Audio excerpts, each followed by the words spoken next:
want to show your team you're going to take advantage of this opportunity. To me, this is a big at-bat for Allie Newland. It's a big at-bat for the Cascade, trying to find an extra hitter, trying to find some additional offense to back up their strong pitching staff. Allie Newland has a chance to step up. Pitch number 20 from Johnson in the inning is fouled away, 2-2.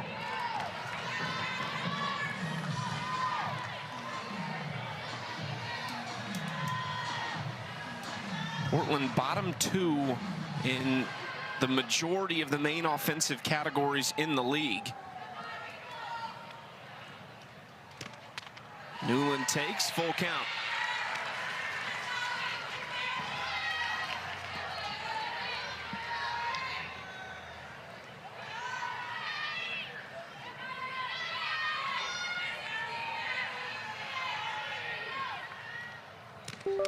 Newland, did she go? She did. Strike 3. Johnson strands 2 on the bases for a scoreless first inning there. Especially Corbiotis' dad, and throwing a little bit more toward Sis Bates there. That was a little scary for Sis.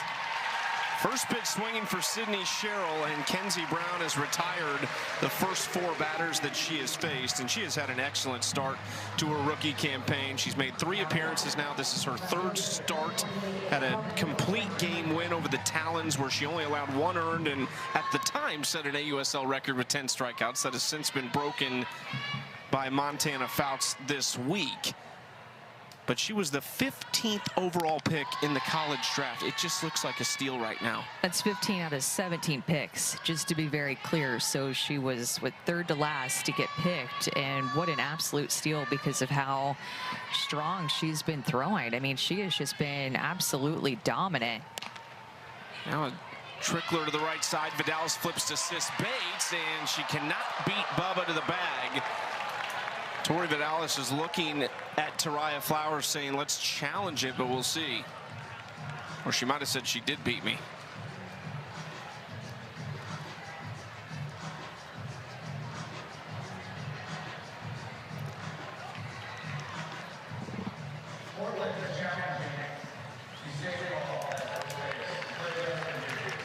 I think Tori was saying we got her. She felt it, and it looks to me like she was right. Sis Bates just barely getting her foot right at the corner of the bag, right there. So long as it does look like Sis's foot is touching the bag, her foot definitely beat the foot race with Bubba getting there. After review, the call on the field is changed. The runner is out. That's 1 review for Portland. They have 1 remaining. Tip of the cap to the review official as well, because that was a lightning quick review. So fast. And remember, you heard that they said there's only 1 challenge remaining. It's different in the AUSL. You do not get any back. You get 2 for the game, and that's all. And then still, similar to the college game, once the 6th inning hits, the umpires can initiate a review on their own. So it's 5 up, 5 down for Kenzie Brown. And fools Jesse Warren on the first pitch for strike 1. Here's that changeup. That is the pitch that we have come to expect from Kenzie Brown to be elite. We saw it in Austin against the Longhorns, winning game 1 of that super regional. I just think Kenzie Brown is just so good. She was in a senior class mixed with so many of the big names, Carlin Pickens, Nyjah Kennedy, Jordy Fromm, that I think she got overlooked a lot. And also her senior year at ASU this past season went through a little bit of an injury. So started out the season really strong at ASU, then went through an injury in March, and then got better in April, and of course in May toward the postseason, where she led Arizona State to the super regional. 1-2 to Warren, got her swinging. Kenzie Brown came to play. It's that Peja Gould, if she comes out, can also re-enter, even though she's a sub in this game. Yeah, so it's different from the college game, where only if you're in the starting lineup you can re-enter. Subs can also re-enter here with the AUSL rules. You are not out of the game until you have been subbed out twice. So we saw a lot of pitching changes from Oklahoma City in Friday's game, where they used Paige Gould, they used Cascade, and oh my gosh, Lindsey Grind. And Lindsey Grind. The mix of three that they kept bringing in and out made for a really interesting game, but it worked because it held the Cascade to just one run, which was the only by the Megan Grant home run. There's Maya Johnson staying ready in the dugout, looking on. Glasses always going to be on. Doesn't matter, rain or shine, she will wear the sunglasses. Well, and if you watch the Women's College World Series and Texas Tech towards the end of the year, their pitching changes reminded me of Texas Tech and what they did. Here's Kenley Cahalan into the gap. Tariah Flowers sending Sacco Ferry from first, and she's going to score an RBI double for Kenley Cahalan.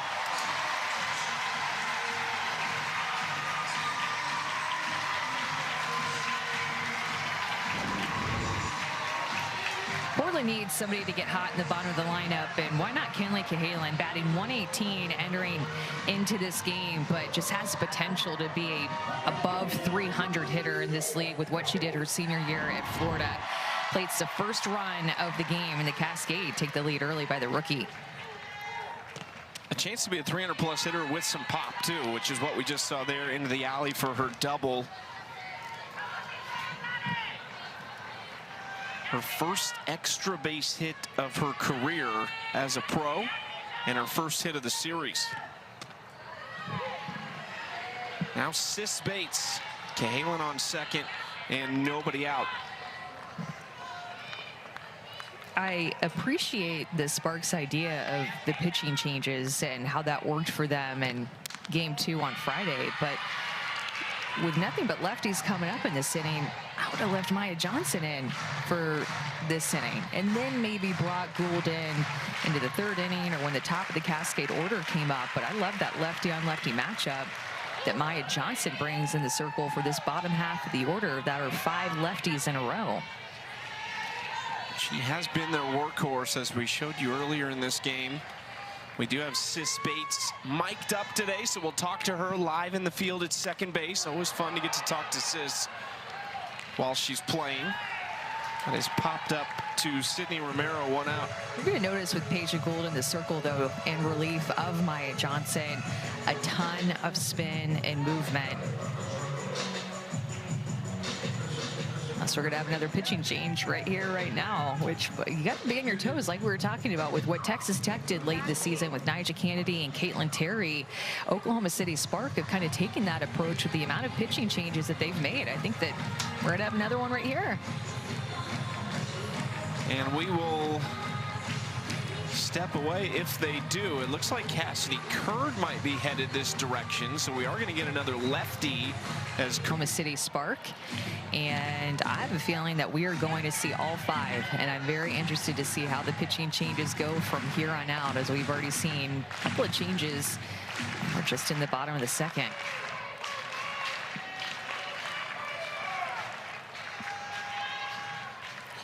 Falby swings to the first 2 pitches and falls behind 0-2. Just, you mentioned the 5 rookie pitchers for the Spark. I mean, you're talking some of the biggest names in college softball over the last 4 seasons as far as the pitching department is concerned. 0-2 outside. It's great that they're getting a chance to have a taste of the AUSL as they wait for Jalen Ford and Maddie Penta and Elena Vaughter to come back from Japan. And those 3 pitchers will be on this team and be a large part of their pitching staff. Falby pops this up into shallow center. Romero tracks back and makes the catch. 2 outs.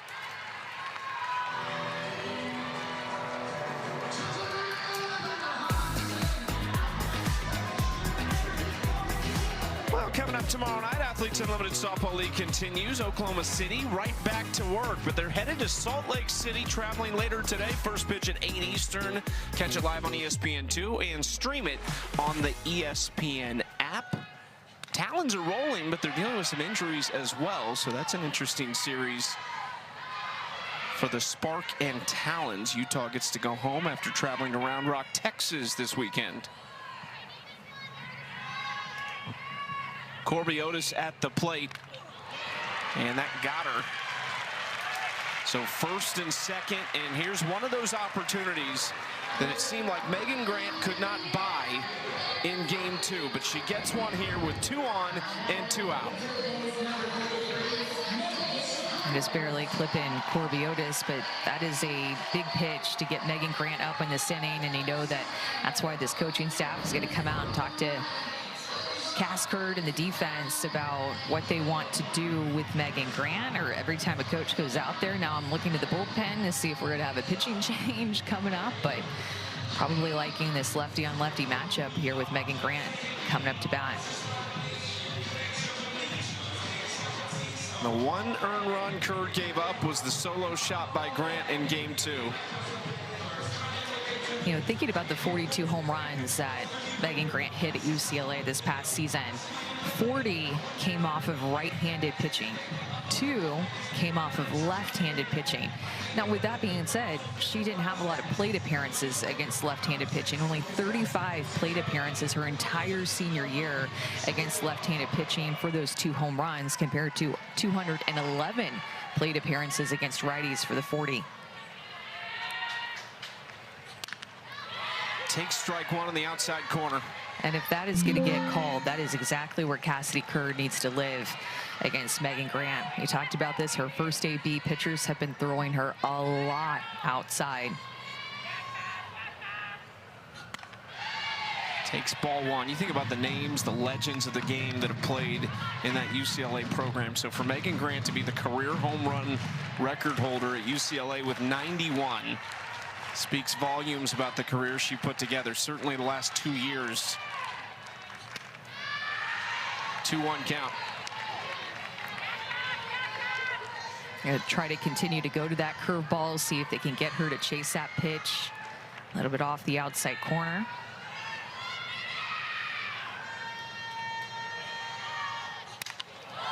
Pops this up and out of play, and there was an ooh and ah from the crowd when she swung.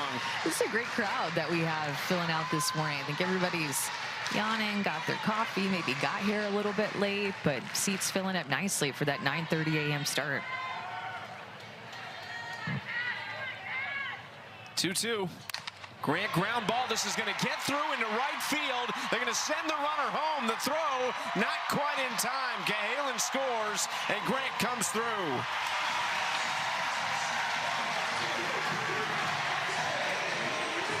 Megan Grant proving that she is not just a home run hitter. Good 2-strike hitting by Grant to get on top of something and find a hole on the right side. Amari Harper did everything that she could to charge that ball hard in right field and make a play at the plate. But Henley Cahalan, good speed at second base to score the 2nd run for the Cascade in this inning. This has been their inning. In the 2nd inning, they have outscored their opponents 17-5 this year, and still have an opportunity to extend that with Sydney Stewart at the plate and runners at the corners.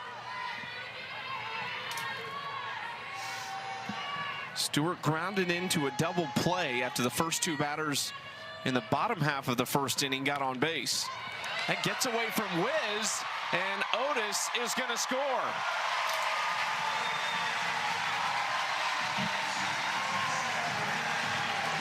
Every run matters, especially with Kinsey Brown in the circle and how strong she has been in her starts.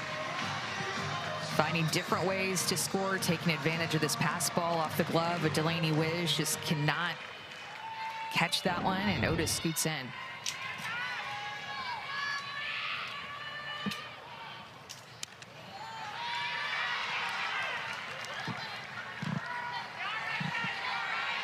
.30 count for Stewart against Curd.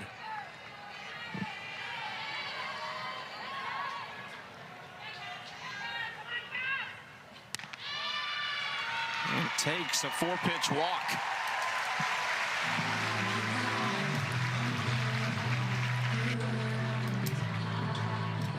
Already 4 walks in the game for this pitching staff, and a hit by pitch. And this is likely going to be another pitching change. Maya Johnson went running out of the dugout, out of the outfield. I don't know if she's relaying the information, as well as just probably staying loose. Lindsey Grind is marching out of the bullpen. This is one that the folks here in Oregon will be familiar with, having just finished up her college career with the Ducks.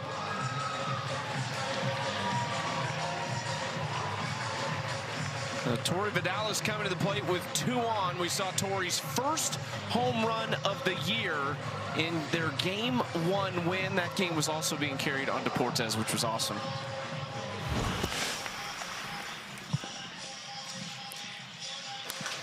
This is blasted by Vidalis, and for the first time in Cascade history, it's a home run in their home ballpark. Batazo inmenso hacia el jardín izquierdo. ¡Bum, bum, bum!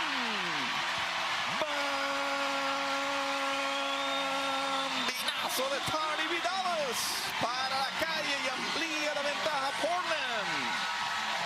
Cascade gana 3-0 ante Oklahoma. Jose Francisco Rivera and Ruby Rojas are Deportes commentating crew. We'll see them in a few days in Durham as well. See the numbers for Tori. Just 1 home run in 22 regular season games last year. It came in her very first game of the season, and then this year already 1 in 9 games, and the bat is starting to heat up for Tori. Yeah, we talked about that her last at bat where she ended up drawing the walk, but you can just tell that Tori is starting to see the ball a little bit bigger early in this season. Takes some time to knock off the rust, but that pitch that she hit out, I mean, fantastic calls by you and Jose, by the way. That was an awesome package that our crew put together, but that pitch that she hit out was at her eyes and she hit it out of here. The crowd just absolutely erupted. Just a really special home opener that the Cascade had. They got to win that game, a sold-out crowd of over 3,300 people. Tori with the home run, Sam Landry with the complete game. It was just really special. The bottom line, it seems like Tori Vidalis is heating up. First and second, 2 outs. Lindsey Grind's first batter is Vidalis. First pitch low, ball 1. Tori, the other day, we were talking to her in game, and she talked about Joe Evans for Oklahoma City, who recruited her, who she played for at Texas A&M. You did as well, and she said it's just a comforting feeling. Even though she's on the other side, she's with the other team, it's just comforting to have Coach Evans on the other side of the field. I feel that way just being in the broadcast booth whenever we had Spark and Bandits last series, just showing up to the field and seeing my former coach, who I adore, just made me feel even calm, and I'm not even playing. Ground ball right side, and Lee bobbles it, and the inning continues.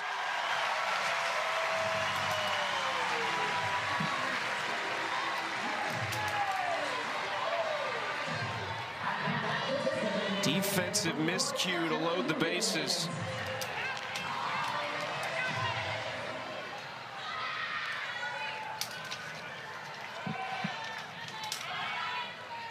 Second time Allie Newland has come up with some serious danger on the base paths. Last time it was 2 on. This time the base is loaded.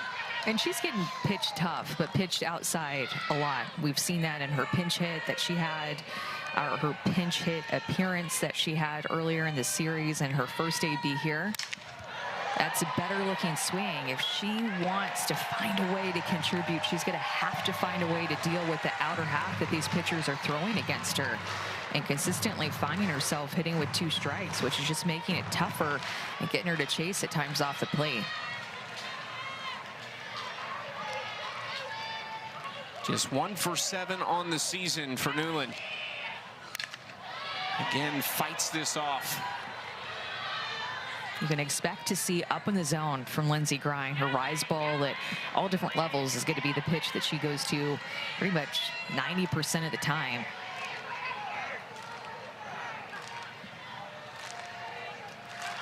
Started her career at Virginia Tech, finished at Oregon.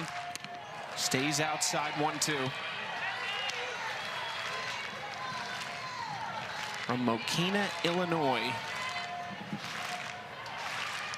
And she's had a really good start to her rookie campaign. 2.10 ERA, somewhat limited action, 6 2/3. Another foul ball off the bat of Newland.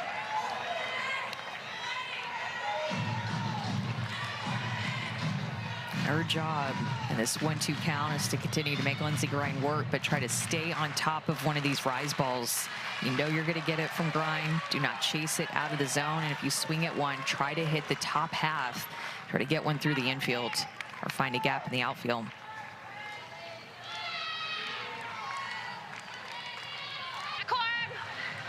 Says, what has the energy been like for this home opening series here in Portland? Yeah, it's been amazing. Our fans are unreal. Yeah, Tor! They are unreal, you guys. This is incredible. First day out, we were already planning, like, what are we gonna do with the fans? They were ready to go on our cheers day one. It was honestly like the most electric I've ever felt at a game. It was insane. Yeah, kids, come on, baby! Yeah, Tor. Oh, ouchie. Explain to us in the audience what you mean by ready to go with our cheers. Like if somebody didn't know what that meant. Ooh, ouchie. All right. How would you explain what that does mean to these new fans? Yes, I got you. Yes, yes. So I got. Okay. Yeah, Meg, let's roll it. Yeah. Kenzie Brown. Kens, me and you, baby. I got you. Yeah, Tor. Hey, I'm middle. Okay, back to you, Amanda. Yeah. Okay, ready to go with the cheers. For example. Yeah, Meg. For example, when we hit a single, we've kind of started ourselves a little 1, 2, 3 Cascade. And the fans at our season ticket event, we were teaching them. And game one, they were literally ready to go, foaming at the mouth, ready to get a little Cascade off. Yeah, Ken. Come on, Kenzie. 0-1 to Haley Lee. I thought she got a good little lead on that one. Sis, of course, you're playing on Father's Day. Your dad threw out the first pitch, 1 of 4, which is always scary when you have multiple first pitches. What was your analysis of his first pitch? Oh, come on, one, get rid of it, go! Oh my goodness, nice. What a play. Hi, baby. I am. Yeah, Meg, and a girl, good. Analysis is, my dad is a rock star. I love him. And him and Corby's dad were a little close. The balls did almost hit as they were coming to me and Corby, but hey, we caught him, nothing to see. Dad, I looked up his big old smile, so that's all that matters. Yeah, kids! First pitch outside to Grace Jenkins. We just showed a picture of you in your Team USA jersey with your dad, of course, which was awesome. Yeah, baby. I love that guy. He's the best. Wouldn't be here without him, that's for sure. Yeah, kids! Yes! Oh! 2-0 count. This little Arizona State matchup. Says, how do you put into words how Kenzie Brown has looked early this season? She is incredible. And her energy, 9 a.m. yesterday, we had practice. Yeah, kids! With defense. She had already done her PFP, so she was standing off to the side. She was just hollering at us, dancing, yelling. Doesn't matter the time of day, she's ready to go always. And it shows on the mound. She is ready to go. She's got really good stuff, guys. And she's a great teammate. I'm obsessed with her. Yeah! No. Yeah, kids. Keep going, baby. Yes, good. I got you if it takes you. Hey, Meg. Tag that. I'll be here. Grab all to you. Sis, we talked to you guys' general manager, Jamie Lopez, and she talked specifically about you and Tori as leaders of this team. I'm just curious, how did you kind of put that into motion even before you guys got together at spring training? Hey, baby. Yeah, Tori is my girl. She heard her name, she's ready to go. She's the best, you guys. She has led me in this league from the moment I got here. And how cool is it that we get to do it together for a brand new franchise? From the beginning, our goal was, man, everybody come in here and feel comfortable to be themselves, and whatever that means. Like, I hope that everybody feels comfortable to just be authentic and who they are, because that's when you play free. And just yesterday, our energy was just a little bit down, so our goal today was to come out and have that energy at 9 a.m. Doesn't matter, the game doesn't care, so I'm really proud of the way that we've showed up today. Yeah, Kens, yeah, Kenley. Oh, come on! Runners hold and the bases are loaded. Sis, we always appreciate the time. Thanks so much. We'll let you get back to it. Thanks, you guys. Keep going, baby. Yeah, tough one for Kendra Falby, and that line drive hit to her off the bat of Maya Brady. That ball came off at 79 miles an hour, which is extremely hard. Her having to make a decision if she was going to try to get that one in the air on a line drive or let it fall, and chose to let it fall. And now the bases are loaded for the Spark after a couple of these free passes, which, you know, after that long inning that the Cascade just had where they scored 3 runs, it's a cold day. Kinsey Brown was sitting over in the dugout for an extended period of time with those pitching changes and runs scored and batting through the lineup, and I think that you can kind of tell that her command is a little bit off to start this inning, going against 7, 8, and 9, and 2 free passes to 7, 8, and 9. Now the dangerous Sydney Romero, after Brady extends her hit streak to 15 games overall, 9 games this year to start the season. Sid Romero 0 for 1 in this game. Has doubled and homered in the series and driven in 3. Yeah, this 1 and 2 in the order coming into this game. So Maya Brady and Sydney Romero, 7 for 13 in the first 2 games of this series combined, 4 RBIs. Maya Brady and Sydney Romero have just been so locked in at the plate at the top of this order. 1-1, slapped foul down the left field line.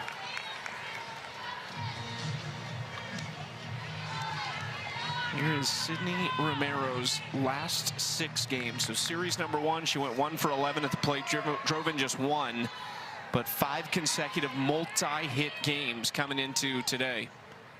1-2. Good job by Sydney Stewart behind the plate to block that up.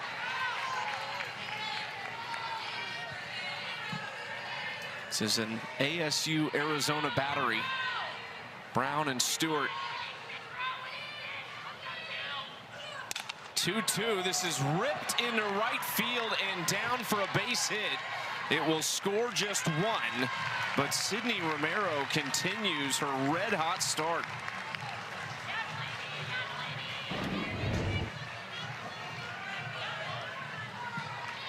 Kind of an inside-out swing there. That rise ball trying to get up and in on her hands, and instead Sid's able to get a little barrel to that pitch. Just a good piece of hitting with 2 strikes by Sydney Romero. I feel like I keep saying that about Romero. Good piece of hitting. Strike 1 to Delaney Wiz. And if Kinsey Brown wants to work out of this inning, she has to start commanding her drop ball at the bottom of the zone. It's a pitch that's missing too far down.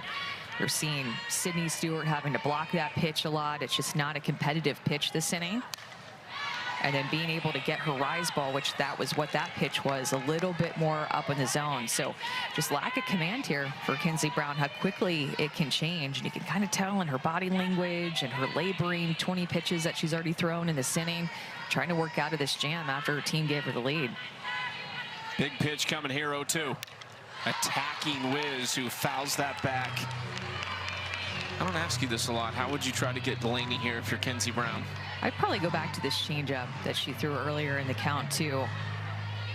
Just seems like her rise ball, she's not being able to locate it up in the zone. It is a pitch that she struck out Delaney Wiz on in her last AB.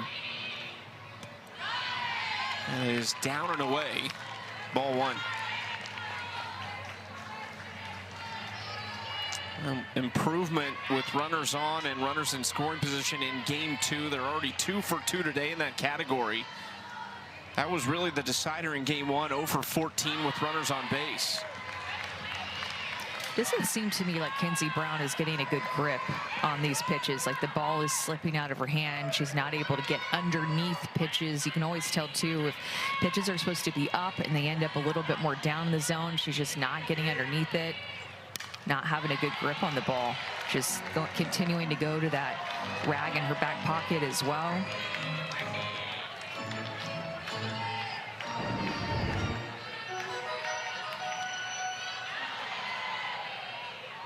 Location down and away there, but some of these pitches missing too far down. Another 2-2. That miss is too far up. Full count to Wiz. This is a dangerous hitter, knowing that she's likely going to get something to hit here.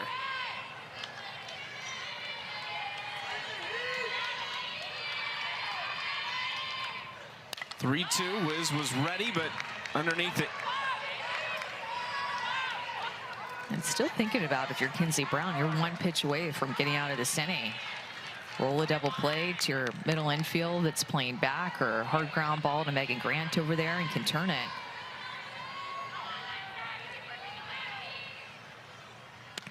The off speed, Wiz did not go.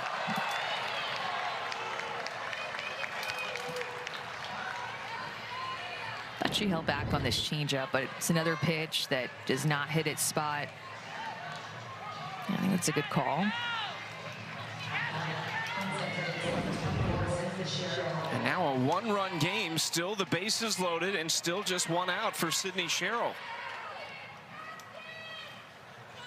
She's missing right now with all these pitches. It's so interesting. She was rolling 3 up, 3 down in the first and the second inning, and then that long inning where the Spark took their time when they were out on defense, and she's really struggled since then. Maybe the air has changed a little bit here, or seems like things are slipping out of her hand. Now we have a catching situation with Sydney Stewart, maybe a contact issue. Tori Vidalis came in and helped her out, it looks like. And the one out in this inning, remember, is the great play from Megan Grant charging in from third base to retire Haley Lee. Look at this, 22 pitches in the first 2 innings, 28 so far here in the third, that OKC's hoping is long from over. Sherrill swings through it. That was a nice bounce back. That's the best pitch of the inning right there. 70 miles an hour. It's the hardest pitch, or one of the hardest pitches that she's thrown, and that finally looked like a pitch that was crisp, that she felt it again. That's the pitch that's going to get her back into it.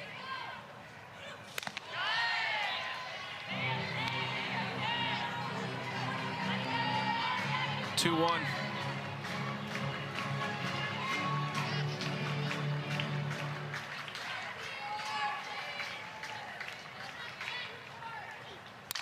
Sherrill pops this up, and Megan Grant does a really nice job to call that quickly, and she's got it for out number 2. Megan Grant making a couple of outs in this inning. Remember, that's a home run hitter that we were talking about from UCLA. Played right field for the Bruins this past season, but playing a little bit of third base. It's a Cascade trying to figure out their best lineup. First pitch swinging from Bubba Nichols. Oregon, and happy Father's Day. We've got a lot of girl dads in the stands, including the one right next to me, Corby Otis's father. Mr. Otis, happy Father's Day. I know you're a season ticket holder here. You're obviously your daughter's biggest fan. Can you describe the proudest moment you have with Corby for us? Oh, wow, there's so many, right? My daughter graduated from the University of Florida, cum laude. She hit a home run on her last at bat at the World Series, and I got the ball. That was really cool, but honestly, to see her become a professional player and have this opportunity starting as such a little kid, I just think it's amazing. It's such a welcoming city, and I'm just blessed. She's got a long list of things to be proud of. For all the fathers watching with young daughters, what would your advice be to raising a strong, confident woman? You know, if your daughter really wants to be good at this, push them every day to be great, but don't just push them, love them every step of the way. They really need that dad love and encouragement and that support, and a little bit of push along the way, I think. Girl dads are the best. Happy Father's Day, and thank you for the time. Indeed. Chucky? What a voice, by the way. Get that man in the broadcast booth. Corby Otis is so impressive, both on and off the field. Kenley Cahalan, one of her teammates at Florida, at the plate now. Corby came out last year. There's her and her dad punching a ticket to the Women's College World Series. Hitting a home run at the World Series. And remember, at the World Series, when you hit a home run, your parents get handed the ball at the World Series. So really special moment that Corby got to have in Oklahoma City. And her parents got to have, her dad got to have. You mentioned her academic achievements. She's currently in medical school at the University of Florida College of Medicine. This is hit out to left field, where Nichols Camarena makes the catch to retire Kenley Cahalan.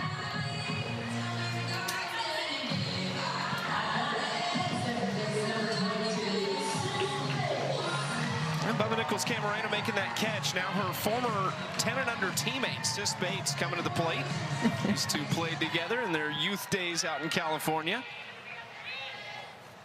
Our softball world is such a small world. There are so many connections at every level that you come across. It feels big, I think, when you're in the middle of it, but then when you get done with your playing days, you kind of look at it from the outside in. It's just such a small world. Hard hit right at Jess. The growth of Kenzie Brown since her freshman year at Tulsa before she transferred to Arizona State is kind of mind-boggling. To see her pitch as a pro and be this dominant, and how she ended her senior year at Arizona State is just incredibly impressive. I think there were doubts early on in her career if she'd even be able to pitch at the college level. And year by year, she had gotten better, so she started her career at Tulsa, then transferred to ASU in 2023. Only pitched 74 innings that year. Redshirted in 2024. Slow roller right back to her, 1 out. And then her junior year in 2025, that's when she really turned it on. First team All-American, pitched 174 innings, had a 1.28 ERA. That junior year for Kenzie Brown was where everything started to turn. Brought it into her senior year, got drafted to the AUSL, and now has been one of those rookie pitchers who's thrown a complete game, had 10 strikeouts the other day against the Talons. And she has been so good. Led them to the Big 12 title at Arizona State this year. And then a Game 1 win in Supers in Austin over Texas. You mentioned it really took off as a junior. First team All-American as a junior, second team as a senior. Her last 2 years at Arizona State, 37 wins, 555 strikeouts, and just 342 innings pitched. Strikeout pitcher, came in to college as more of a down ball pitcher only, and then she was able to develop her pitches more up in the zone, created a couple of different changeups that she used as a senior, a couple of different off-speed pitches, just really developed her game. But really it was just a down baller, and now you see her throwing a rise ball at 70 miles an hour up in the zone, getting swings and misses up there, complementing those off-speed pitches that she throws. Really, the fact that she can go up, down, and change up consistently and get swings and misses on all 3 of those pitches is what makes her the most impressive. This is right at Tori Vidalis, and 2 quick outs as Brown looks to bounce back. I also love the combo of her and Sydney Stewart. They were essentially rivals in college at Arizona and Arizona State. Now here they are as this great battery in this rookie class in the 2026 season. They faced each other a lot in college. Sydney Stewart hit 2 home runs off of her, but Kenzie Brown struck her out 4 times in 10 at-bats. I'm sure they're both happy to be on the same team now. Yeah, especially because Arizona and ASU had a series that was just an absolute brawl in the regular season this spring.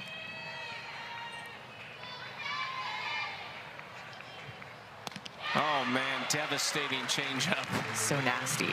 And Kenzie Brown has actually been through 2 ankle reconstructions. That's a tough thing to be able to overcome. So she's worked her way through injuries in her career. But it kind of seems to me after she has an injury, she comes back stronger. Maybe after she takes some time off, and I don't know, just it really does seem like after she has an injury, she only comes back stronger in the circle.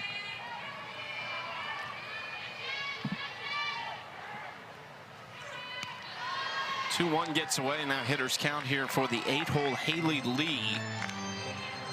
They certainly don't want to lose Lee and potentially have Maya Brady either lead off an inning, or if they were to keep it going, have a run-producing opportunity. Brady due up 3rd right now in the hole. That's a great pitch. Looks so different to start this inning than what the 3rd inning looked like, where she led off that inning with a hit by pitch to Amari Harper. Also walked someone in that inning. This is a changeup right at the knees.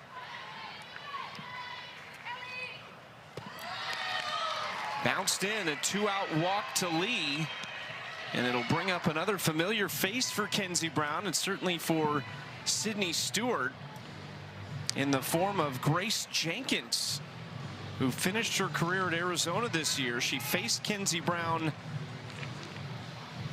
when they played in the regular season, went 2 for 7. And the last time she saw her was in the Big 12 quarterfinal loss. And Jenkins went 1 for 3 with a solo home run. It was the only run Arizona scored in that game.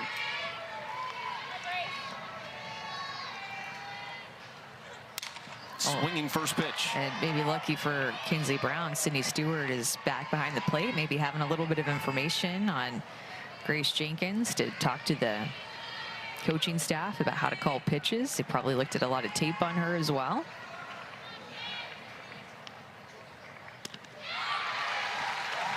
Just nasty. So good. It's an off-speed pitch. She will also throw a true changeup, so that off-speed pitch coming in at 58 miles an hour to change speeds. 0-2.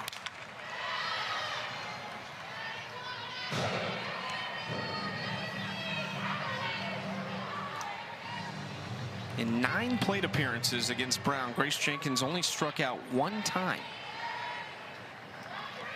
Tough spot here, though, in the 0-2 count. And she got her. Kinsey Brown responds after a tough third. Wood and Dakota Kennedy all off to excellent starts. Reese Atwood just hit a 3-run home run the other day. Carlin Pickens threw a complete game. Lindsey Grind blows that past Kendra Falby to jump ahead 0-2.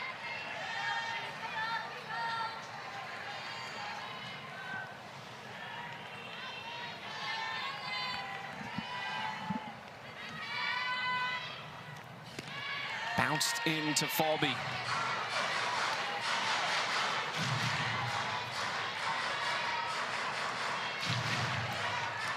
Haley Lee back behind the plate for the 2nd straight inning.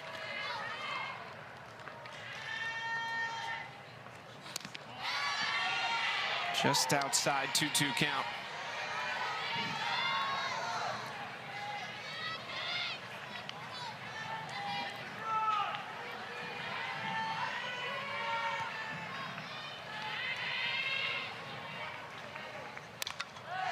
Falby slaps that just foul.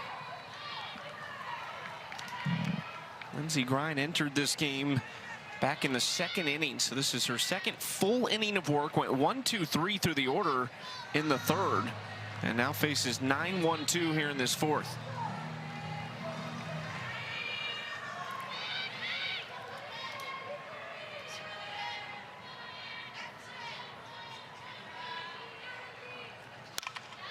Up and in. Falby got a piece of it, maybe unwillingly.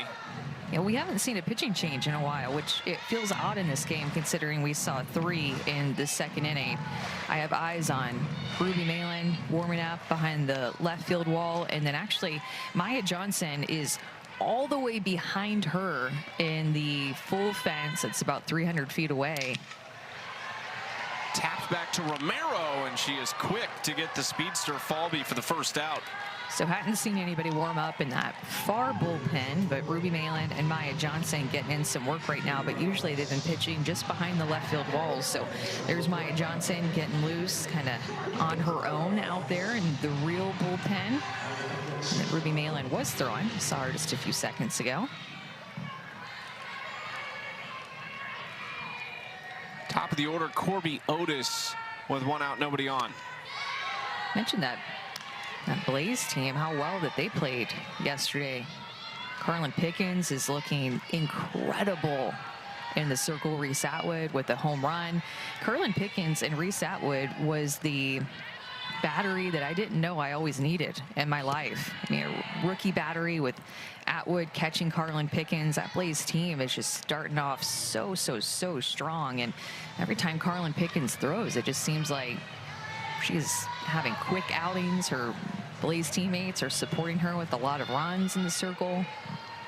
That is probably the scariest part, is the run support that Carlin Pickens is getting right now is way too much for her, for another team to possibly feel like they've got a good chance. It's a lot. Carlin Pickens throwing 76, 77 miles an hour in the circle, and I just love that her and Reese Atwood are battery mates now. It has been fun to watch. Otis through the right side, didn't get all of it. They got just enough of it for a base hit. Fourth multi-hit game of the year for Corby Otis.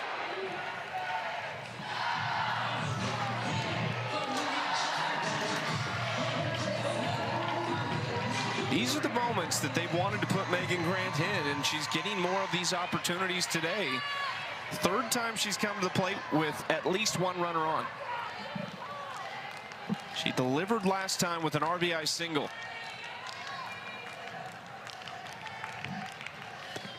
How about Megan Grant's teammate Taylor Tinsley throwing the complete game yesterday for the Talons? She looked fantastic.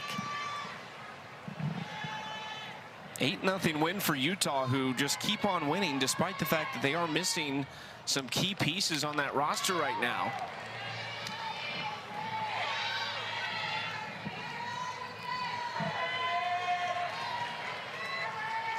Three UCLA Bruins of the 17 draft picks: Grant, Tinsley, and Jordan Woolery.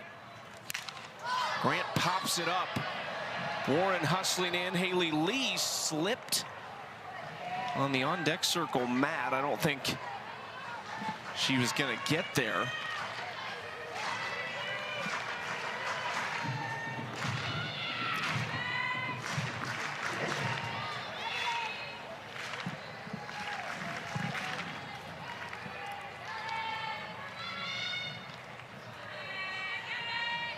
Can Grind retire Grant? 1-2. Grant lifts it to center. Brady goes back to the wall and makes the catch.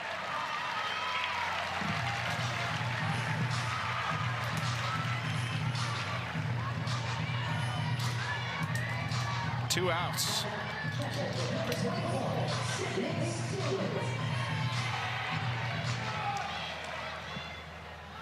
Not entirely out of it. Sid Stewart 0 for 1 with a walk, grounded into a double play her first time up, and didn't fully commit to that, but fouls it off for strike one.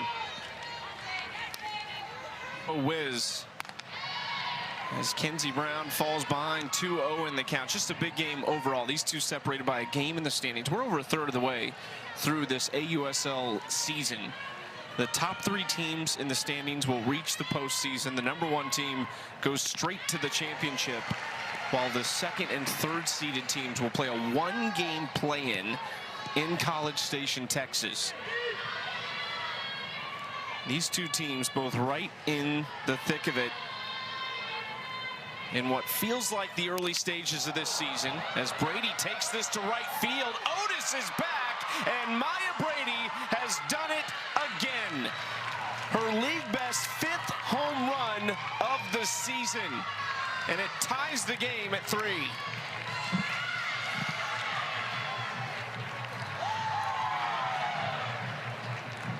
She is just so strong. She did not even get, I don't know, 70% of this. She got a little bit jammed. It barely got out of here, but she's just so strong and quick to that inside corner that it is able to have enough on it to get out of the reach of Corby Otis. Distance on that one says just 226 feet.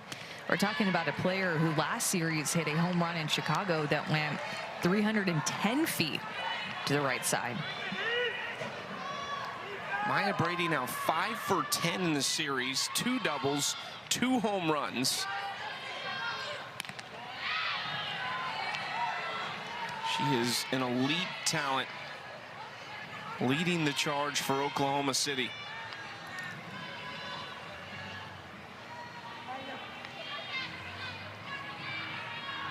Sid Romero, ground ball right side. Sis Bates picks it up, 1 out. The other thing Maya Brady's doing, she's becoming very close with her own Anna Camden.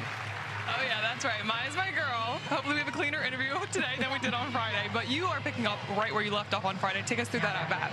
Honestly, just trying to compete. She's a great pitcher, and her stuff moves. It's nasty. So just trying to have Lindsay's back. She's pitching a great game, and just really wanting this game for my team.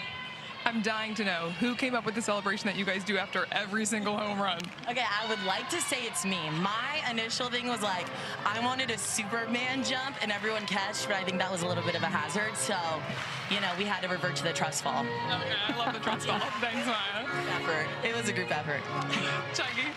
Humble brag, but it feels like Maya Brady had a big part in their home run celebration. It's kind of the trust fall. I think we need to get Anna to do the trust fall with the spark at some point. Maybe the quick trust. She's not in on the team like they are, where they're really building some trust early this season. But I think that she could trust him, do the trust fall and do the home run celebration. Here it is. There. It's more of like a trust lean a little bit because you don't go down too far, but I'm into it. I've seen her do it, what, 5 times now? Amber Flores might have to draw the line. She said, look, a lean, not a fall. Yes. But she does want to see that as much as possible. They have done it more than anyone in the league so far as a team. Yeah, this offense has just come out, hit more home runs than anybody by a good bit. And Cascade had only given up 1 home run the entire season before this series, or before the game on Friday and today's game, and now they've given up 3 in the last 2 games. It's just because this offense is difficult to hold down. Hit for a lot of power. They can beat you in a lot of different ways, especially this 1 through 4, 1 through 5 in the lineup is tough, but all these offensive categories lead the AUSL. Those numbers on the rise today. 3 more runs, another home run off the bat of Brady. Wiz sits on the off speed and sends it into center field. Didn't look too fooled by that changeup at 53. Coming up Tuesday night, AUSL action continues. Chicago heads to Texas for a 7 Eastern first pitch. Catch it live on ESPNU. You can also stream it on the ESPN app. Both these teams probably sitting there thinking, we need a win. Texas, more than anyone, needs one. They have just 1 win on the season so far. Chicago started to heat up a little bit after they dropped their first 4 games of the season, but still work to do for those 2 squads.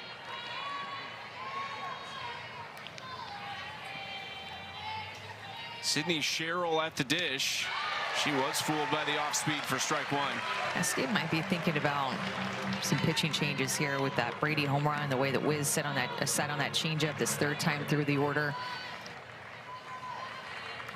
And Peyton Gottschall and Sam Landry both were warming up. Now Peyton Gottschall is coming into the dugout, but Sam Landry, who threw the complete game on Thursday, got the win against the Sparks. She's also warming up right now, so maybe time to start thinking about a pitching change for the Cascade.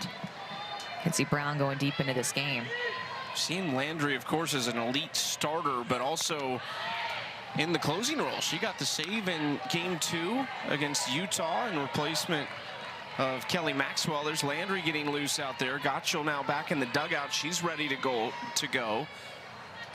Peyton Gottschall, after 2 full series, after 7 games even, as the runner goes, and it's an athletic play by Cahalan to go catch it. My goodness. I don't know how she hung in the air and defied gravity for a half second there.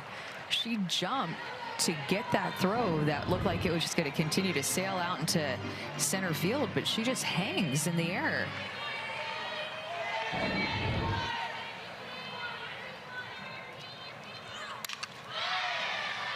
Sherrill stays alive in the full count. As mentioned, Peyton Gottschall in the first 7 games of the season had 2 innings pitched, and she was great in relief, hadn't allowed an earned run, but she came in game 2, threw 4 2/3, gave up just 4 hits and 1 earned run, and struck out 4 batters, and the 1 earned was on the Maya Brady home run. She kind of shrugged like, man, that was a good pitch. This is popped up on the infield. Cahalan wants it. She was smiling because schedule, but that's an important fact. You have softball almost every day in June and July. What do we have? We had 2 or 3 days between the end of the Women's College World Series finals and the pro season, and I think we had maybe a day or 2 off in this season so far, but now we're rolling. That was it. All playing towards College Station at Davis Diamond at the end of July. And it's going to go by fast. I can't believe that we've already had so many games under our belt, but these standings are getting going and teams are competing for top 3 spot in the standings to head to College Station at the end of July. This time next weekend, we will be pretty much the halfway point of the season. 25 games for all these teams. We're already past the 3rd mark of the year. This is game number 9 for these two. Fantastic crowd here in Portland on Father's Day.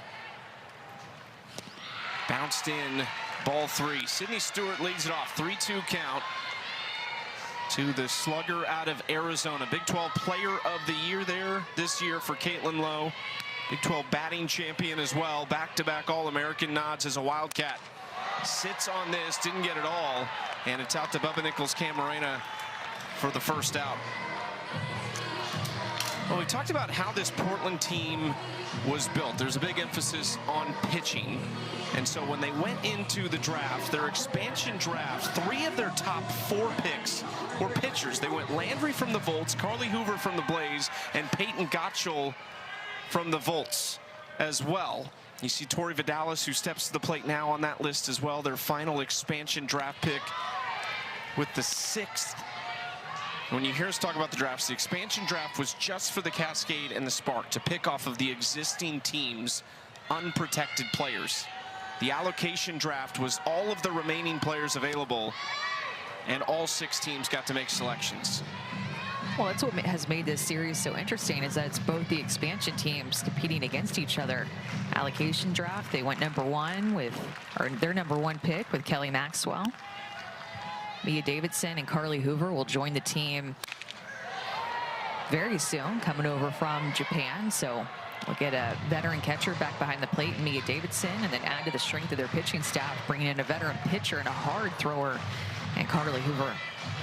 So 3 of the top 4 in the expansion draft were pitchers, and then you mentioned Maxwell, the first pick for the Cascade in the allocation draft, also a pitcher. As Vidalis goes down on strikes, Lindsey Grine keeps rolling right now for the Spark. And not expecting that drop ball. Lindsey Grine is, like we talked about earlier, about 90% rise ball, but mixing in a changeup there and going down the zone with their drop ball. That was one of the best pitch sequences and innings that we've seen Lindsey Grine throw right here in this 5th. 2 outs for Grine already against Allie Newland. Swings first pitch and fouls it away. And we talked the other day, too, that what set all of this in motion was the very first pick in the expansion draft, which was Maya Brady. If she doesn't go to the Spark, very likely Jamie Lowe Prize has her and one of those pitchers that she took with the first 2 picks, Hoover or Landry. And when we went into the draft, we felt pretty strongly those 3 would go first. We just didn't know exactly what order it would be. But Kirk Walker, the general manager for Oklahoma City, set the tone for this team. He went offense first. Brady, McKinney, Romero, Warren didn't take a pitcher until round 5 with Vaughter, and only took 1 in the expansion draft.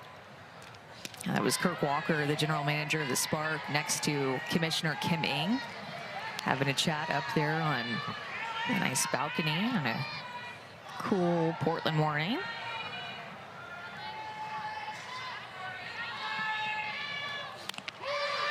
Strike 3 on the outside corner. Lindsey Grine is locked in. She's comfortable in the state of Oregon. That's rise ball on the outside corner. Of work. Any surprises here that she's back in the circle? No surprises. I could have gone either way. I could have kept Kinsey Brown out there, but I could also see a world that brought in Sam Landry for the 6th inning, maybe trying to get Kinsey Brown through this inning, see how it goes. It's just a tight game, and these hitters on the Spark lineup are so good that, I don't know, I just wanted to have that proactive pitching change to maybe get ahead of more adjustments that they make against Brown, but she's thrown well. Lindsey Grine for Oklahoma City has thrown superbly out of the bullpen and probably kind of changed their pitching plan. Jesse Warren sends this to right field. Otis is there, 1 out. And with more on Kinsey Brown, let's go down to Anna. Well, we've seen Kinsey Brown play some great softball this season already, but what not a lot of people knew is that she's actually been under the weather and fighting off some sickness since spring training. She told me this is one of the first series when she's actually felt healthy, and on Thursday night in the dugout, I saw both the athletic trainers and her teammates celebrate her finishing a tissue box because she was feeling better and she used all of the tissues, and it was the end of her feeling under the weather, which is probably a good thing because this Spark offense is putting her to the test tonight, and she's going to need all that energy. I love it. The empty tissue box that might go into the early relics from this inaugural season for Portland. Sign it, date it.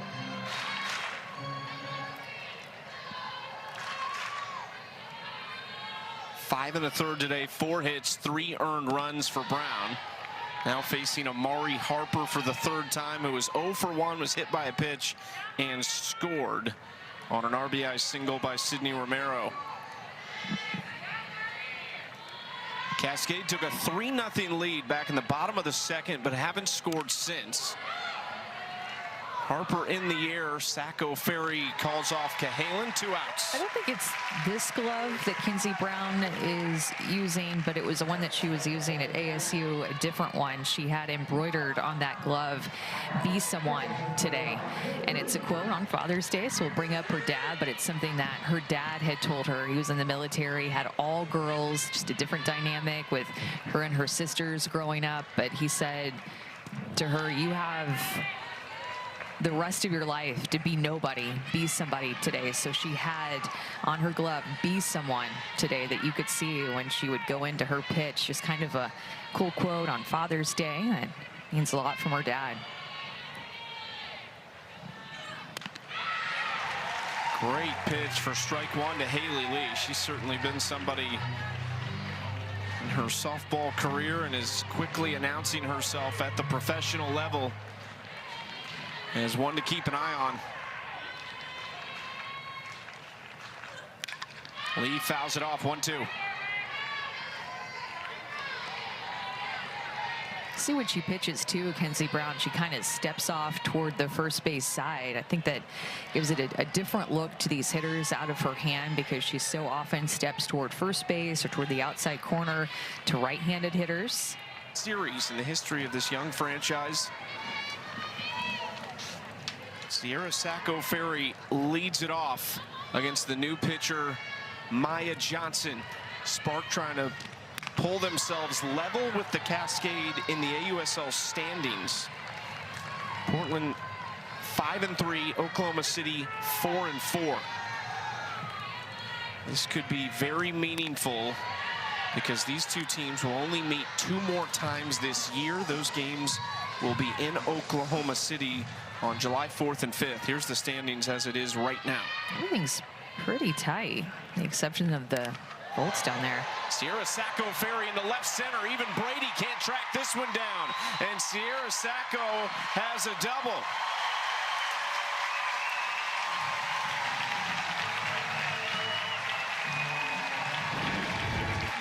It's a good sign for Sierra Sacco, hitting 158, entering into this game. Just 3 hits this season, but that swing looks more like her and more like the her that we saw in the 2025 season when she was with the Talons and their leadoff hitter. She looked like that a lot. Extra bases for Sacco to start this inning.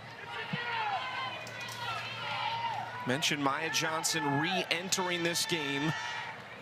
She started the game, but only threw 1 inning. This is sent out into left field. Sacco Ferry being waved around. Here's the throw. It's in time, and she is out at the plate.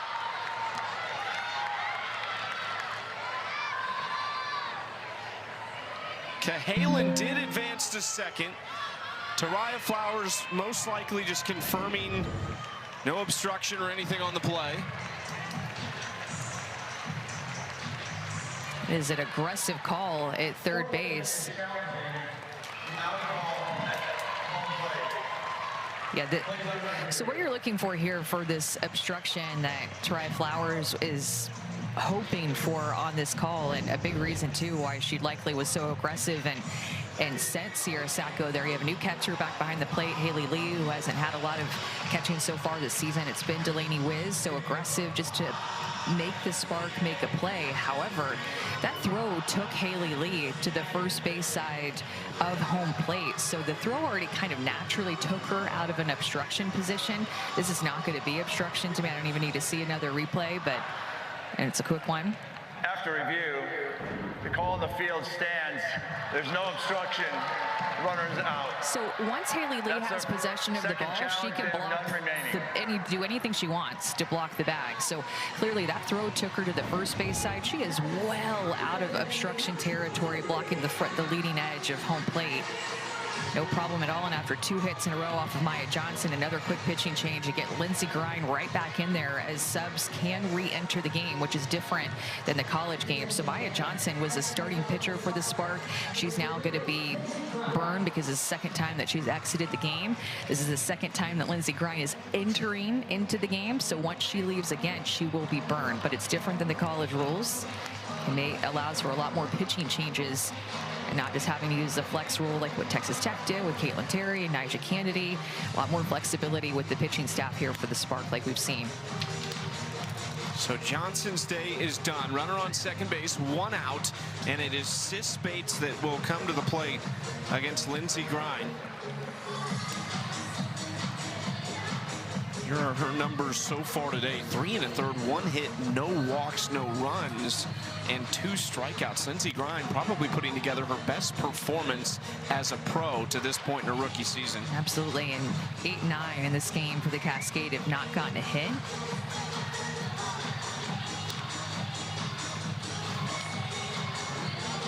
An aggressive call by Tariah Flowers on a very shallow ball to left field. Bubba Nichols Camarena just came up throwing. Haley Lee played that. A lot of things have to go right for that play, but a really shallow hit as Sarah Sacco wasn't even to third base by the time that Bubba Nichols had that ball. And nobody out in the inning on that play. Now obviously 1 out for Sis Bates, who takes a first pitch strike.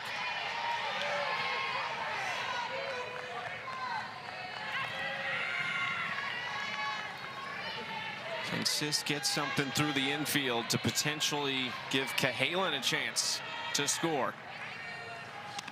Well, this is a big opportunity for the Cascade, too, when you look ahead to the top of the 7th inning with who the Spark have due up. 9-1-2 for the Spark. So I want to try to get ahead of this with an opportunity with runners in scoring position. They are 2 for 8 so far today. Sis Bates taps that to the left side. Romero retires her, and now 2 outs.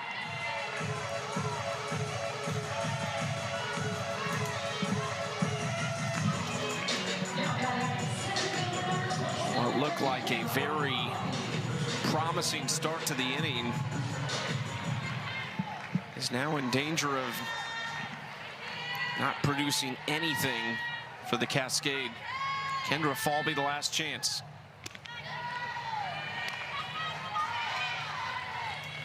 It's a rare first pitch take for Kendra Falby, who swings at the first pitch over 50. The series has just been so even. Tie game going into 7th. Kenzie Brown remains and misses ball 1 to Grace Jenkins.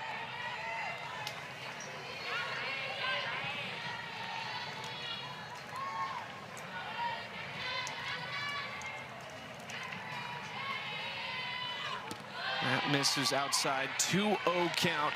Oklahoma City has played in a decisive game 3 in each of their first 2 series. They beat the Volts in game 3. They lost to the Bandits in game 3. As you look at their offense today, 2 for 6 with runners in scoring position. Better in the last couple games as Grace Jenkins delivers with a leadoff single here in the 7th. I think about making a pitching change to face the top of the order here with Maya Brady coming up. Sam Landry is lurking right by the fence, and she starts her walk in from the bullpen. Tariah Flowers out talking to our home plate umpire, Alex Leap. And they will make a change with Maya Brady stepping up to the plate. It just hit a home run off of Kenzie Brown in her last at bat. Didn't get all of it, but got enough of it, trying to work her up and in. I mean, you look at the 2 home runs that Maya Brady has hit in this series. One is below her knees, and then one is above her hands. It's her ability to handle all sorts of pitches right now. In, out, up, down, change up, hard stuff. She's completely locked in. That's a big reason they are going to bring in a different look to face her and the top of the order for the Spark. She has been, I mean, unbelievable to start the season. Just seems to love these moments as she tries to get ready to time up Sam Landry, who has just been excellent after her first start of the season. So this will be appearance number 5 of the year for Sam Landry. Her last 3 outings, 2 complete games, 1 earned run, and a save against the Talons, and she will go for it today in what would be a win situation if they can come away with it. And just a reminder as well, Banana Ball will start over on ESPN2, and then we'll get you there at the conclusion of this one. Yes, Sam Landry looked very comfortable on Thursday night after that first inning, and she's been throwing really well, relying a lot on her drop ball, coming in with her screw, being able to change speeds with her changeup. After her first start of the season, she has just been a different pitcher, making adjustments, attacking more, walking fewer hitters, pitching more with more of that attack mentality. Very solid performance from the rookie Kenzie Brown. She makes way for Sam Landry. Last two starts, here they are, 14 innings pitched, 1 earned run. If you throw in the relief performance against the Talons, it's 14 2/3 with 1 earned run. So a sub .5 ERA in her last 3 appearances. Nice option to have coming out of your bullpen, especially the fact that she hasn't pitched since Thursday, so had Friday and yesterday off.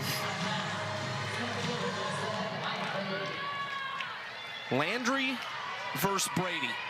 #1 in the expansion draft at the plate, #2 in the expansion draft in the circle.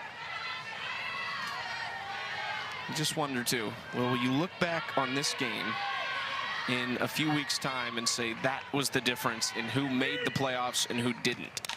Brady ground ball, Sis Bates backs up. The toss to second was not in time, and it's first and second with nobody out. KK Madry, the pinch runner, really the reason that's not an out right now. Just got such a good jump, quick speed to be able to force Cascade to not get an out here. Sis Bates takes that 1 extra step back, and Madry is just being able to not slow down, goes hard into second.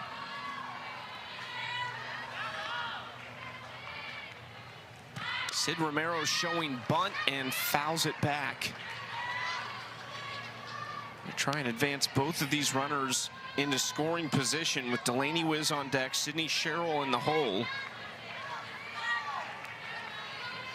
Sid Romero 1 for 3 today.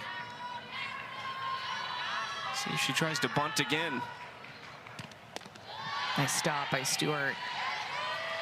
This is just a very difficult situation for Sam Landry to enter into, but one that you just absolutely love if you're a pitcher late in this game trying to win your first home series. Stewart able to grab that pitch away from her. The top of the lineup, Maya Brady and Sydney Romero have been seeing the ball so well and getting out on that last ground ball that you thought you should have. This is going to be a tough one for Sam Landry to wiggle out of if she can.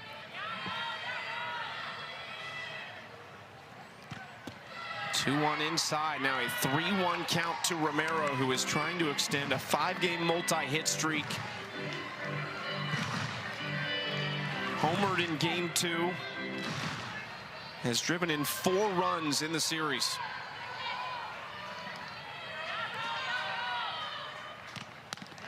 And takes outside. Bases loaded, nobody out.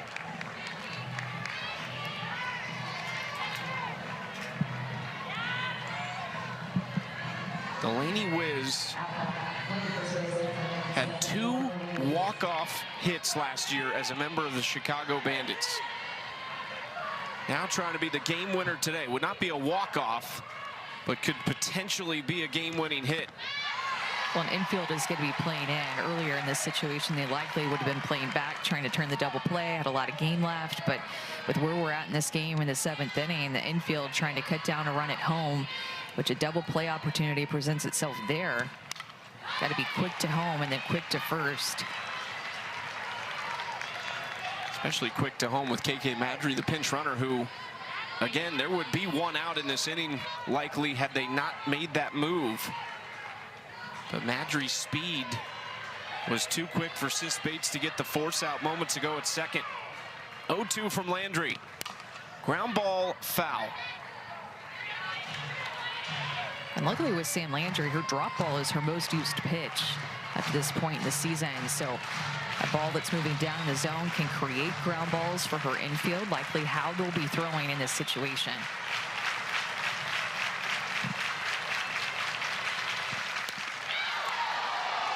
Ball one outside. So that Sydney Stewart was setting up for an inside drop ball, and that one it was a drop ball, but it got pulled more toward the outside corner. Close enough to be a strike, just on the other side of the plate. Maybe awkward too, with the catcher kind of lunging to get to it. She's kind of yanking everything, Sam Landry, as you're seeing Stewart have to reach a few balls off the plate for that changeup, and her drop ball needs to just stay on line here.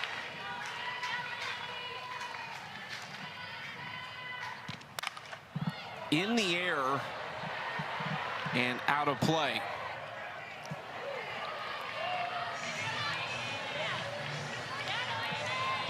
The sun is all of a sudden popped out, and there's very few clouds that we can see from our vantage point.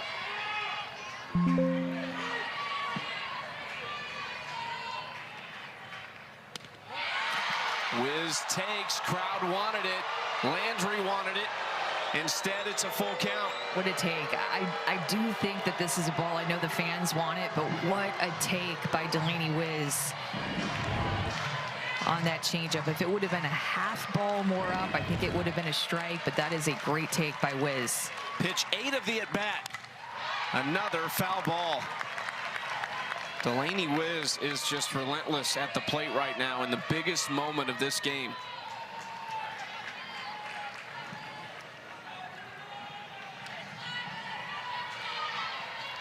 Who's going to win this crucial battle? Bases loaded, nobody out. Another 3-2. Ground ball, Grant coming home, and they get the out. It was a tough angle for Grant right on the line.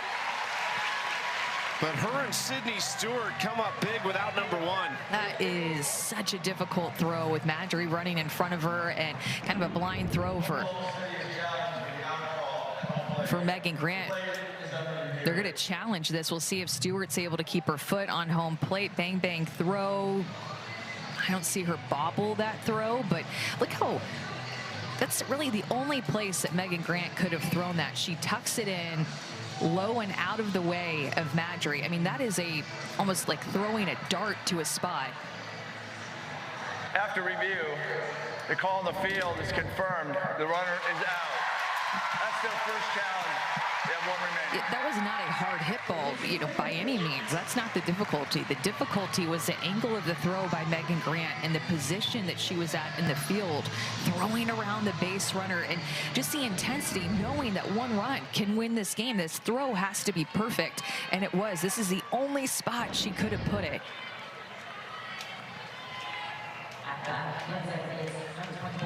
Landry wins a very long at bat with Delaney Wiz. Now faces Sydney Sherrill, the cleanup hitter. Takes strike one.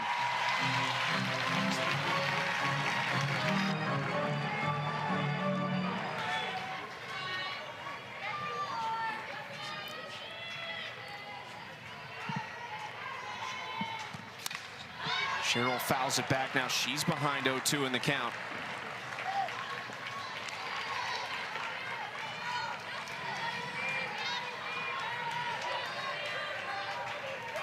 Portland had won 5 straight before the Game 2 loss. It's the second longest streak in AUSL history. A block by Sydney Stewart. She has just been working really hard back behind the plate. There have been moments of wildness Sam Landry has shown her, and she's understanding her job back behind the plate right now is to be a complete wall for Landry and help her get comfortable. Off speed, Sherrill into left. Sacco Ferry coming on, and they won't test the arm, and a wise decision. That was a laser home. 2 outs. Call me crazy, but I feel like this is the type of inning where you start to win over some more Portland fans. Seeing your team fight like this late in the game, make outs, get behind Sam Landry in this Cascade defense here in the 7th inning in a tie game, you know they're getting into it. First pitch strike to Bubba Nichols, Camarena. Sam Landry trying to bear down and get out of the bases loaded jam against the toughest part of the Spark order.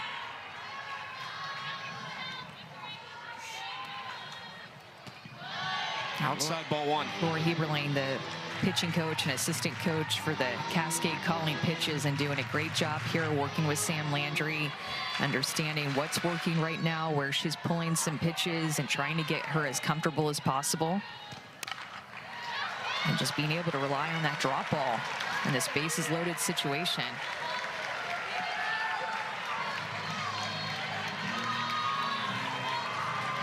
This would be a massive momentum swing for the Cascade, who have their 1, 2, and 3 hitters coming up in the bottom of the 7th. 1-2 pitch from Landry. This is where these Cascade fans need to be on their feet right now. You're in the SEC in one of these games. Those fans know their softball. They're up on their feet, being loud for their defense. I wish this entire bowl of fans were up on their feet cheering for their home team right now. Just a piece of it from Bubba. You want the Cascade players to kind of do the motion of like, stand up, let's go. They're trying to get into it. It's a big moment, trying to win this home opener series and teach these fans what Cascade softball is all about. Another 2-2. Ground ball. Grant got a glove to it to keep it on the infield, but Brady scores. OKC in front.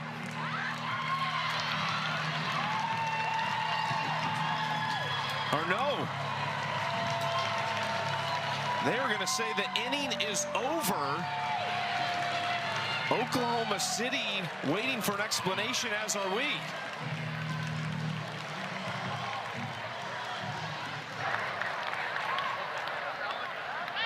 The runner was called out for the look-back rule. Third out of the inning.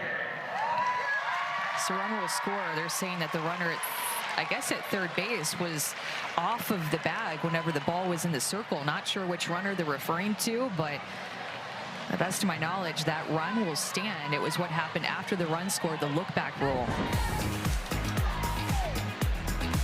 Excellent out of the bullpen for Oklahoma City. 4 innings, 1 hit, no walks, 2 strikeouts, and no runs. Otis into shallow right center. Maya Brady all the way in on the dirt-colored turf to make the catch. Feels ridiculous to say that's a fly out to center in the scorebook. It was awkward to write that one down. She really took control, covered a lot of ground. Here's Megan Grant.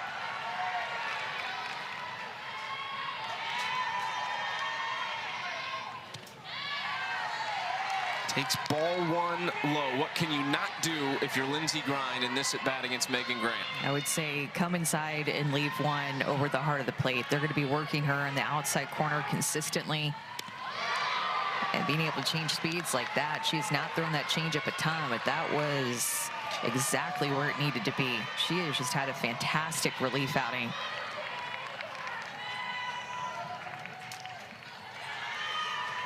Hit a solo home run, the lone run of game 2 for Portland.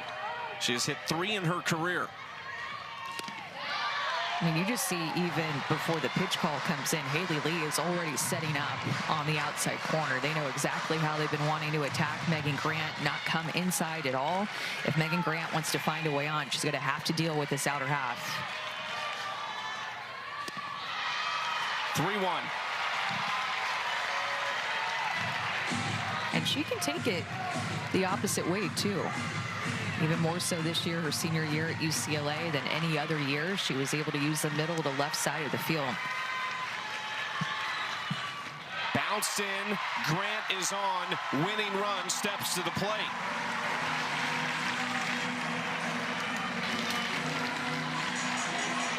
And that's just, too, Chucky, the presence that Megan Grant has in the box. A tight game, one-run game. You just really don't want to make a mistake. You don't want anything to do with her, so it turns into a base runner for the Cascade when they need a run here.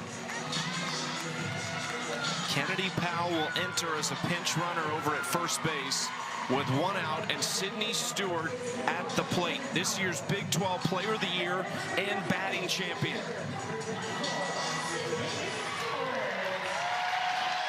Stewart and Vidalis due up.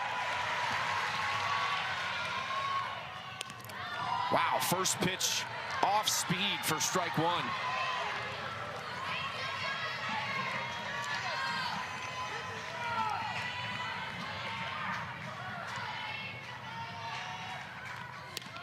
Low, ball 1 to Stewart. 0 for 2 with a walk, grounded into a double play. Exactly what Lindsey Grind would like to see right here. That was back in her first at bat of the day.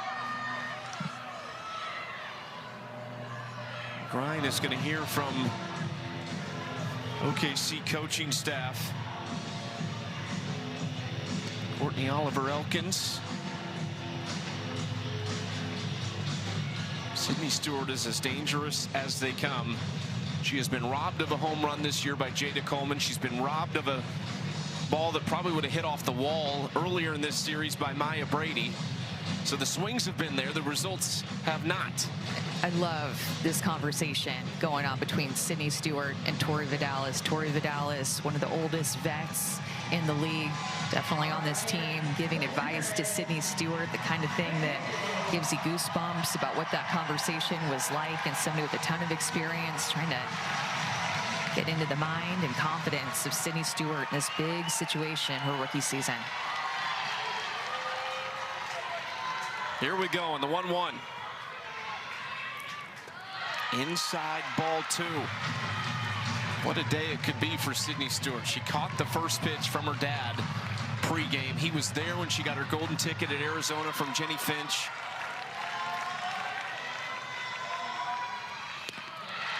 Three and 1.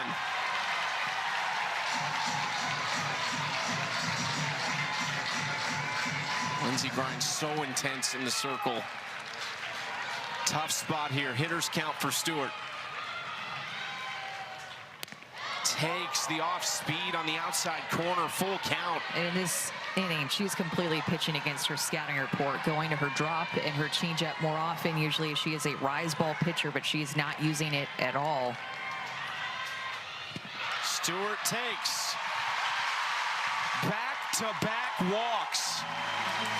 Which is a big ask of a pitcher, right? To go away from her comfort zone, but to give these hitters a different look by going to her drop and her changeup, 2 pitches that she's not as comfortable with as her rise ball, leading to potentially a couple of walks there. Grant and Stewart, back-to-back hitters.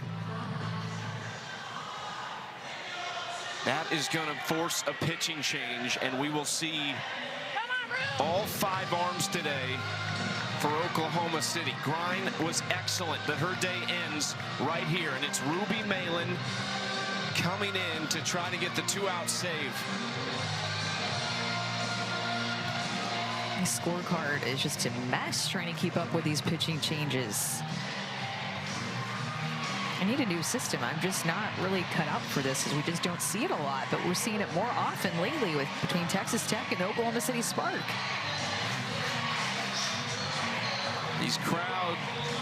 The crowd here in Portland trying to get the Let's Go Cascade chant going. You said it, the players getting them into it as well. I don't know, I still need to see them on their feet in this situation. I need these fans getting up, getting into this game, creating an even better home environment. We've had a couple of sellouts in this series, but in a game like this, we got to be up on our feet. Let's go. All 3 games this weekend in Portland have been sellouts. They will head to Texas, have about 4 full days off before they play the Volts in Round Rock, as we get a look at Ruby Malin, who we saw not at all so far in this series. Saw her more in Chicago earlier this week. Rookie out of Oklahoma State, made 3 appearances. Love that.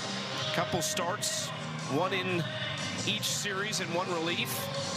Remember, coming into this series, Oklahoma City Spark, or I should say coming into the win that they had on Friday, 3 losses in a row. They had a run rule loss against Chicago, a walk-off loss against Chicago, lost that series, and then a shutout loss in game 1 of this series here.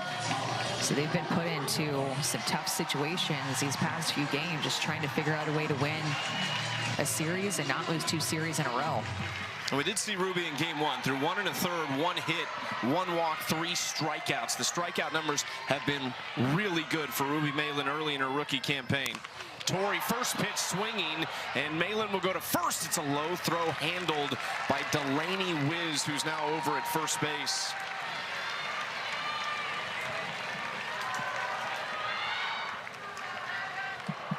So the last chance with runners on second and third will be a pinch hitter, and it's going to be one of the pitchers, a former two-way player at Oregon State, Mariah Masson, who is out of the reserve athlete pool, filling the void of Carly Hoover right now.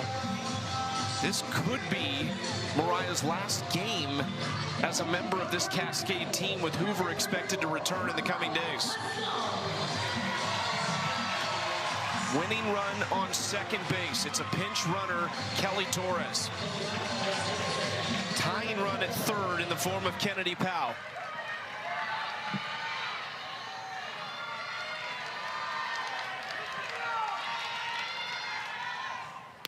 First pitch strike to Masson, who is a 5th-year pro, was a 70-game winner, and hit .327 with 21 home runs in her Oregon State career.